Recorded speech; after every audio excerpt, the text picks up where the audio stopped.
القديسة مرثا المصرية ولدت من والدين مسيحيين غنيين، لكنها انجرفت في طريق الخطية والترف حتى امتلأ قلبها بالفراغ.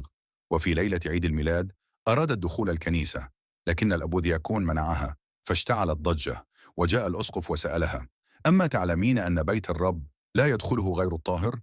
سقطت كلماته على قلبها كالسيف، فانفجرت باكية وقالت: اقبلني يا أبي، فإني تائبة من هذه اللحظة ولن أعود للخطية. رأى الأسقف صدق توبتها وقال لها: إن كانت توبتك صادقة فهات زينتك وثيابك. عادت مسرعة وجمعت كل ما تملك وقدمته للأسقف، فباعه ووزع ثمنه على الفقراء، ثم أرسلها إلى دير الراهبات.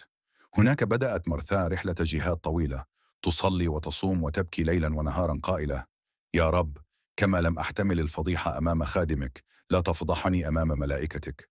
عاشت 25 سنة في التوبة والدموع، حتى تنيحت بسلام في القرن الرابع الميلادي، يوم الثالث من بؤونة، بعد أن تحولت من خاطئة إلى قديسة تشهد بقوة الرحمة.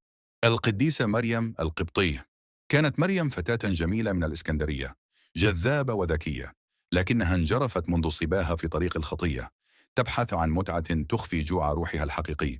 عاشت سنوات في لهو وضياع، حتى قررت أن ترافق قافلة متجهة إلى أورشليم بدافع الفضول لا الإيمان. وعندما حاولت دخول كنيسة القيامة، شعرت بقوة خفية تمنعها من العبور. توقفت مذهولة ودموعها تنهمر، وأدركت أن السماء ترفضها.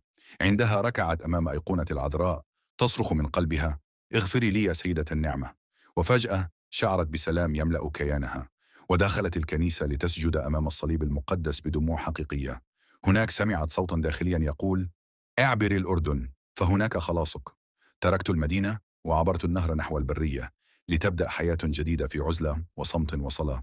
40 عاما قضتها في الصحراء، تحارب الجوع والذكريات، لكنها خرجت من كل معركة أقوى وأنقى. وفي شيخوختها التقاها الراهب زوسيما، فرأى وجهها مشرقا كالملاك، ونال منها بركة القداسة. وعندما عاد بعد عام، وجدها راقدة بسلام، والأسد يحفر قبرها بجانبها. هكذا صارت مريم المصرية رمزا للتوبة الحقيقية، التي تحول الخطيئة إلى قداسة والدموع إلى نور أبدي. إذا عجبتك القصة تابعنا، سيب تعليق وشارك الفيديو، خليه ينور قلوب تانية. مونجيسو.